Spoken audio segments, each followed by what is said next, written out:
Right.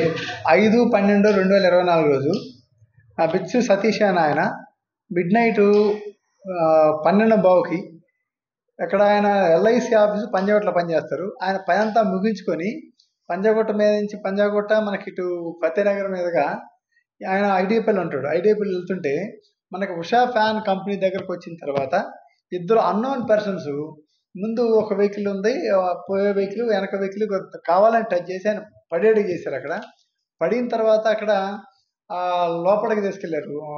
Tech మనిషి company ఉంది కదా, ఆ గేట్ లోపలికి తీసుకుపోయి అక్కడ నిర్మానుష ప్రదేశంలో ఉంచి వీళ్ళు ఆ బండి తీసుకుపోయి డీమార్ట్, ఐడిపిఎల్ డీమార్ట్ ఉంది కదా, ఆ డీమార్ట్ దగ్గర పెట్టి మళ్ళీ తిరిగి రాంగ్ రూట్లో వచ్చి ఈయన దగ్గరకు వచ్చి ఈయన దగ్గర ఏదైతే మనకి 2 ఫోన్లు ఉన్నాయి. ఒకటి రెడ్మీ నోట్ ఫోన్ ఒకటి, ఇంకోటేమో ఓవో క్యూ ఫోన్ ఒకటి. ఈ 2 ఫోన్లు కూడా ఉన్నాయి. ఆ 2 ఫోన్లు తీసుకున్నారు. ప్లస్ ఆయన మెడలో 20.63 తులాసు గోల్డ్ ఉంటే అది కూడా గుంజుకున్నారు. గుంజుకొని అక్కడ పడేసి వీళ్ళు పారిపోవడం జరిగింది. సో అయితే మన వాళ్ళు ఆ రోజు నుంచి ఆ టైం నుంచి మనం కంటిన్యూగా టెక్నికల్గా ఎవిడెన్స్ని మనం ఉపయోగించి ఆ సీసీటీవీ ఫుటేజ్ ప్లస్ సిడిఆర్స్, వాళ్ళ బైక్ నెంబర్లు తీసుకోవటం, వాళ్ళ ఫోన్ నెంబర్లు కలెక్ట్ చేసుకుని, సో టెక్నికల్గా వాళ్ళు ఎక్కడ ఉన్నారో ఐడెంటిఫై చేశారు. ఆ ముందు రకరకాలుగా తిరిగారు వాళ్ళు. తర్వాత వాళ్ళు ఐడెంటిఫై చేశారు, వాళ్ళు పట్టుకున్నారు. వాళ్ళకి పట్టుకున్న తర్వాత ఎప్పుడంటే మనకి ఇది ఈరోజు మార్నింగ్ వాళ్ళని అప్రయాణం చేయడం జరిగింది.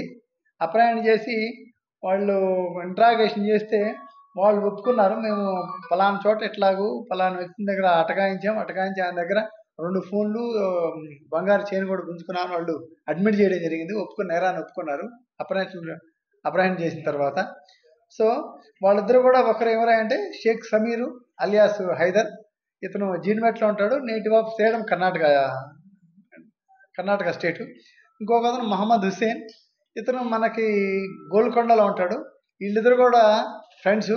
ఎందుకు చేస్తారు ఈ పనులు అంటే వాళ్ళకు చెడ్డ అలవాట్లకు అలవాటు పడ్డారు. ఈ చెడ్డ అలవాట్లకు అలవాటు పడి ఏదైతే ఇప్పుడు తాగుడు కానీ అవి ఇవి తిరగటం అది అలవాటు పడి జలసాలకు అలవాటు పడి ఇటువంటి నేరంగా పూనుకున్నారు. సో వాళ్ళ దగ్గర ఇంట్రాగేషన్ చేస్తే వాళ్ళ దగ్గర ఇంటాక్ట్గా మనకి ప్రాపర్టీ కూడా రికవర్ అయింది. వాళ్ళని ఈరోజు మనం రిమాండ్కి పంపిస్తున్నాం. సో ఇప్పుడు వరకు మనం కనుక చూసిన దాని ప్రకారం అయితే మన పాత రికార్డ్స్లో వాడు ఏమైనా నేరాలు చేసినట్టు కూడా లేదు. ఇదే ఫస్ట్ టైం అఫెండర్స్.